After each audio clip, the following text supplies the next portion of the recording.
Hello friend, how are you all? Welcome my channel. ये chapter 2 है friend. History की class 6 की book हम डिस्कस कर रहे हैं। आवर पास्ट है ये। Class 6 NCERT chapter 1 already upload हो चुका है। चैप्टर 2 है ये, from hunting gathering to growing food. Hunting और गैदरिंग से फूड ग्रो करने का तक का सफर। ये टॉपिक तुषार की ट्रेन जर्नी से शुरू होती है। Tushar was going from Delhi to Chennai for his cousin wedding. Tushar Delhi से चेन्नई जा रहा था अपने कजन्स का वेडिंग में। सो वो ट्रेन से ट्रैवल करके जा रहा था और उसे विंडो सीट मिल गई थी। विंडो सीट्स के में वो ग्लास से बाहर देखता है तो वो देखता है कि बहुत सारे पेड़ और मधुमक्खियां, हाउस फ्लाइज वगैरह बहुत तेजी से गुजर रहे हैं उसकी आंखों के सामने से। तभी उसके अंकल उसके शोल्डर पर टैप करते हैं और कहते हैं, do you know that trains were first use about 150 years ago. क्या तुम जानते हो कि ये ट्रेन का यूज 150 ईयर्स अगो पहले से हो रहा है। And that people begin using buses a few decades later. और तब जाकर के इसके बाद जो लोग थे वो बस वगैरह का यूज करना शुरू किए। तुषार वॉन्डर हो जाता है। When people could not travel quickly from one place to another, जब लोग ट्रैवल नहीं कर पाते होंगे एक प्लेस से दूसरे place, did they spend their entire life wherever they were born. क्या वो अपनी जिंदगी उसी जगह गुजारते थे जहां वो पैदा होते थे। So the earliest people why were they on the move. So जो पहले वक्त के लोग होते थे वो क्यों मूव करते होंगे। We know about people who live in the subcontinent as early as 2 million years ago. Today we describe them as hunter-gatherers. The names come from the way in which they got their food. Generally, they hunted wild animals, caught fish and birds, gather fruits, roots, nuts, seeds, leaves, stalks and egg. हम जानते हैं कि 2 million years ago से लोग जो रह रहे हैं हमारे सब कंटिनेंट में और आसपास के इलाके में, जैसे कि अफगानिस्तान, म्यांमार, नेपाल, भूटान, उन्हें हम हंटर और गैदर्स डिस्क्राइब करते हैं। उनको ये नाम उनके फूड को पाने के तरीके पर दिया गया है। और जनरली वो लोग वाइल्ड एनिमल्स को हंट करते थे, उनका शिकार करते थे। मछलियां, बर्ड्स वगैरह वो काउट करते थे। इसके अलावा फ्रूट्स, रूट्स, नट्स, सीड्स वगैरह वो एक कलेक्ट करते थे, जमा करते थे उससे। Hunter gathers move from place to place. Hunters और गैदर्स जो होते थे वो मूव करते थे एक प्लेस से दूसरी जगह। There are many reason for this. इसका बहुत सारा रीजन है वो लोग क्यों मूव करते थे। First, if they had stay at one place for a long time, they would have eaten up all the available plant and animal resource. पहला ये कि अगर वो एक ही जगह पर बहुत लंबे वक्त तक रहेंगे तो वो वहां पे मौजूद जितने भी रिसोर्स होंगे, चाहे वो प्लांट के रिगार्डिंग हो या एनिमल रिसोर्स हो, वो सबको वो ईट कर चुके होंगे। Therefore they would have had to go elsewhere in search of food. इसी वजह से उन्हें फूड के सर्च के लिए, खोज के लिए एक जगह से दूसरी जगह मूव करना होगा। Second, animals move from place to place. दूसरा ये कि जो एनिमल्स होते हैं वो भी एक जगह से दूसरी जगह मूव करते हैं। इधर in search of smaller prey, वो अपने शिकार के लिए निकलते हैं। In the case of deer and wild cattle, और जो डियर और वाइल्ड कैटल का केस है, in search of grass and leaves, वो अपने खाने के लिए ग्रास और लीव्स के खोज के लिए ये जो डियर होते हैं या वाइल्ड कैटल होते हैं वो निकलते हैं। That is why those who hunted them had to follow their movement. So इस वजह से भी वो मूवमेंट को फॉलो करते होंगे क्योंकि वो उनका शिकार करते थे। देखिए फ्रेंड, एक अगर एनिमल्स मूव कर रहे हैं तो एनिमल्स के भी मूव करने की रीजन है। वो अपने खाने की तलाश में भी मूव करते थे, जंगली जानवर जो होते थे। और जैसे कि डियर वगैरह होते थे जो एनिमल्स ग्रास या लीव्स वगैरह खाते थे, तो वो अपने खाने की चीजों को सर्च करने के लिए मूव करते थे। तो ये हंटर्स भी क्या करते थे, उनको हंट करने के लिए उनके मूवमेंट को फॉलो करके मूव करते थे, वह एक प्लेस से दूसरी जगह जाते थे। Third, plants and trees bear fruit in different season. तीसरा ये कि प्लांट्स और ट्रीज जो होते हैं डिफरेंट सीजन में, अलग अलग सीजन में अलग अलग तरीके के फ्रूट्स को देते हैं हमें. So people may have move from season to season in search of different kind of plants. So शायद इस वजह से भी लोग सीजन मूव करते होंगे अलग अलग तरीके के प्लांट्स के लिए. फोर्थ, चौथा ये कि people, plants, animals need water to survive. Peoples हो या प्लांट्स हो या एनिमल्स हो, उनको जिंदा रहने के लिए पानी की जरूरत होती है. Water is found in lake, stream and reverse. पानी जो होता है वो हमें लेक, स्ट्रीम या रिवर्स में मिलता है. While many rivers and lakes are perennial, कुछ रिवर्स जो होते हैं वो पेरिनियल रिवर्स होते हैं जिसमें सालों साल पानी रहता है, लेकिन कुछ ऐसे रिवर्स होते हैं जिसमें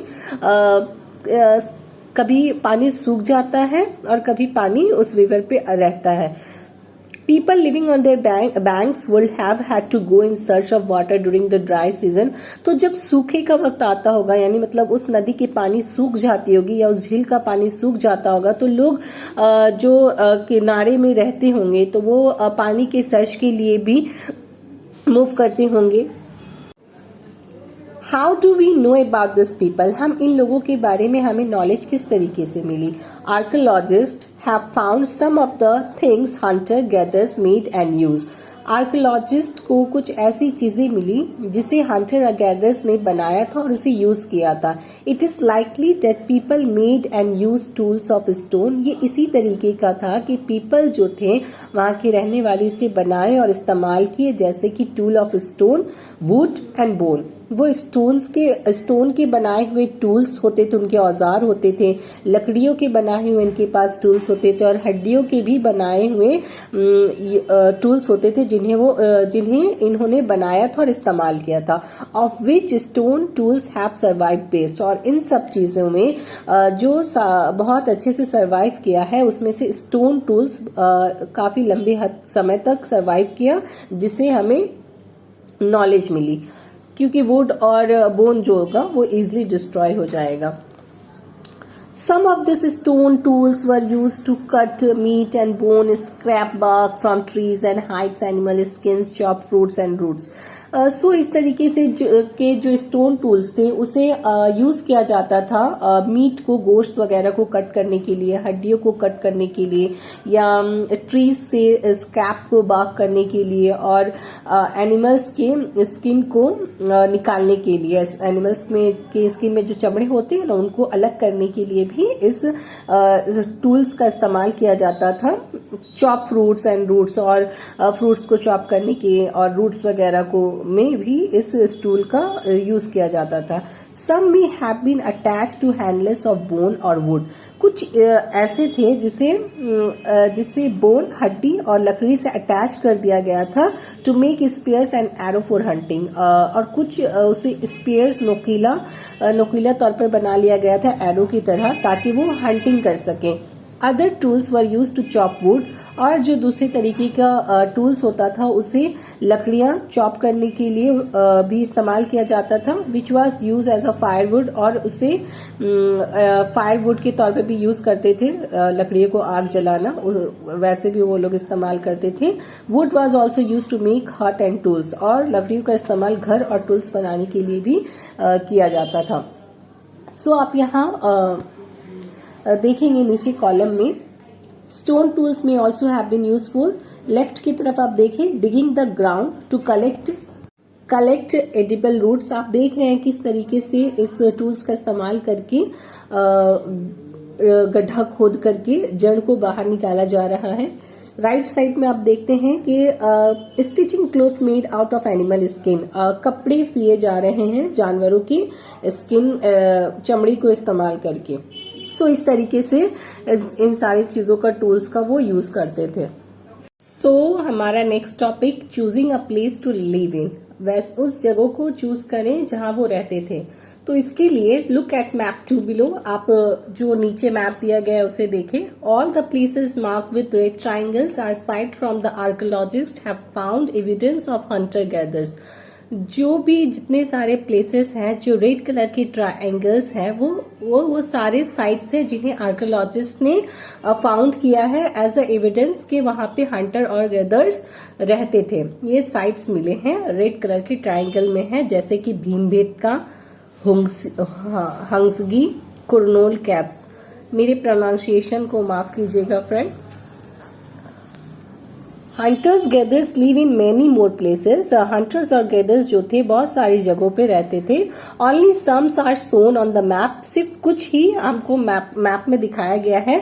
many sites were located near sources of water, और ये जितने सारे भी साइट्स थे वो सारे वाटर्स के नजदीक होते थे, such as river and lake, और ये रिवर्स और लेक के किनारे ये सारे साइट्स लोकेट होते थे, मौजूद होते थे, जहां हंटर्स और गैदर्स के हमें मिला है, प्रूफ मिला है। Okay, now next page. As stone tools were important, people tried to find places where good quality stone was easily available. जैसे कि stone tools बहुत ज्यादा important होता था उस वक्त के लोगों के लिए, तो लोग जो थे ऐसी जगह को तलाश करते थे जहां पर अच्छी क्वालिटी के स्टोन आसानी से मिल सके।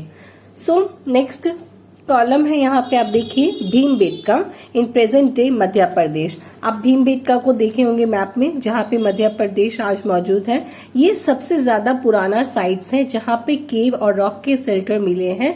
इस केव और शेल्टर्स में लोग रहते थे, रहा करते थे, खुद को रेन और हीट और वाइट से शेल्टर प्रोवाइड करते थे प्रोटेक्शन के लिए। सो इस तरीके के रॉक और शेल्टर जो थे वो नर्मदा वैली के करीब में पाए जाते थे।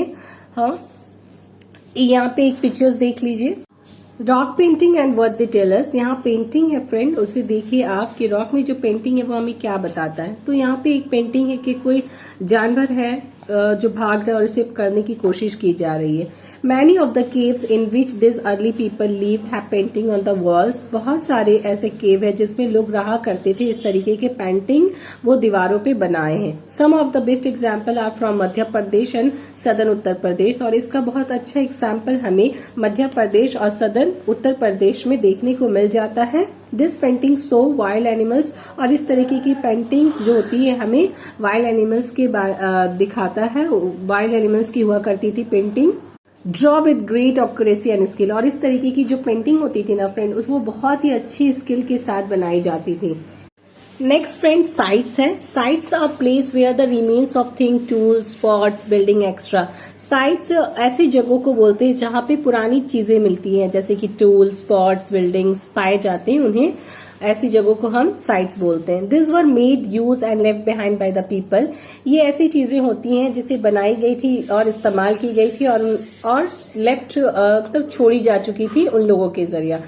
This may be found on the surface of the earth, और ये चीजें हमें जमीन की सरफेस पे मिल सकता है, जमीन के अंदर दफन हुआ मिल सकता है, मतलब दबा हुआ, और कुछ चीजें हमें वो अंडर वाटर पानी के अंदर भी पाई गई है, मिली है। सो हम इसके बारे में और लर्न करेंगे जब हम डिफरेंट साइट्स इस चैप्टर में पढ़ेंगे, डीपली तौर पर हम इसे समझेंगे। सो नेक्स्ट हमारा फाइंडिंग अबाउट फायर, आग के बारे में किस तरीके से खोज हुई। ठीक है, find the Kurnool caves on map 2 page number 13। Page number 13 में जो मैप 2 दिया हुआ है, आप वहां पे कुरनूल केव्स को देखें, खोजें। Traces of ash have been found here. क्या है ना फ्रेंड कि वहां पे हमें ऐश मिला था, वहां पर जो आग जलाई जाती है ना तो उसकी राखें जो बच जाती है वो हमें वहां पर मिला था। This suggest that people were familiar with the use of fire. तो इससे हमें ये मालूम होता है कि उस वक्त के लोग आग के इस्तेमाल करने से बखूबी वाकिफ थे।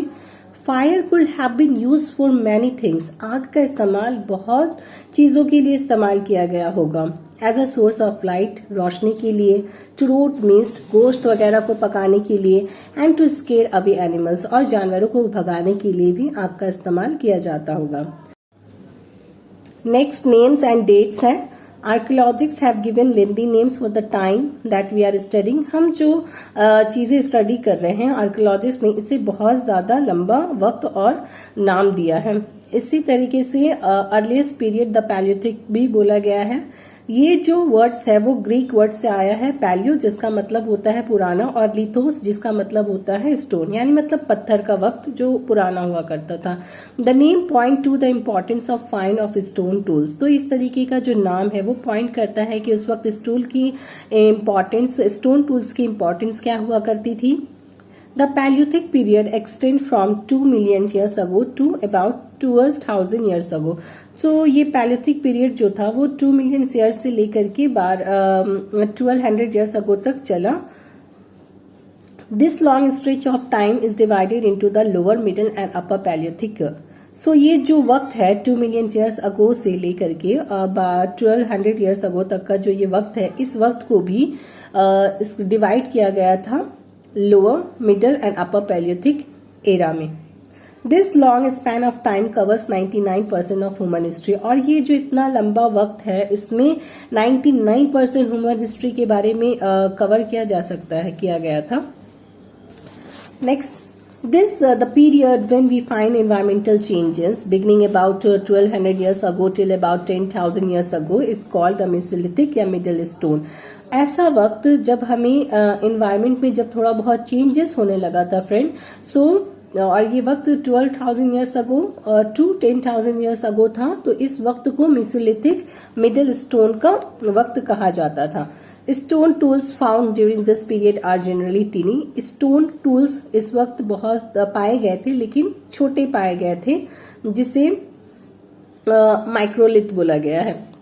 Microlith were probably stuck on to handles of bones or wood to make tools such as saw and sickles। Microlith एक ऐसा चीज है जिसे जो बोन वगैरह हैंडल के तौर पर लकड़ियों का बना होता था, जिसे एज अ टूल इस्तेमाल किया जाता था। For example saws and sickles. At the same time older varieties of tools continue to be in use. और इस वक्त में जो पुराने जमाने में टूल्स वगैरह यूज होते थे, वो भी यूज किया जा रहे थे। The next stage from about 10,000 years ago is known as the Neolithic। इसके बाद का जो हमारा वक्त रहा है 10,000 years ago के बाद का जो वक्त रहा है, उसे हम न्यूलिथिक बोलते हैं, न्यूलिथिक पीरियड बोलते हैं। What do you think the term Neolithic means? अब आप ये बताएं कि आप Neolithic means से क्या समझते हैं। We have also mentioned the name of some places. You will find the names of many more places in later chapter। बहुत सारे जगहों को नाम को बता दिया जा चुका है, पहले ही मेंशन कर चुका है। अब बहुत ज्यादा जगहों को नाम को इस चैप्टर में फाइंड करें। Very often we use present day names of the place where people live in the past. हम ये जानते हैं कि आज जो जगह रह रहे हैं लोग प्रेजेंट डे में, उसके अलग अलग नाम और कहाँ लोग जो थे पास्ट में रहते थे। Because we do not know what they call them. और हम इन लोगों को नहीं जानते कि उन्हें क्या कहा जाता था। अगर वीडियो अच्छा लगा होगा तो प्लीज लाइक कर दीजिएगा, शेयर कर दीजिएगा एंड सब्सक्राइब कर दीजिएगा। Thank you.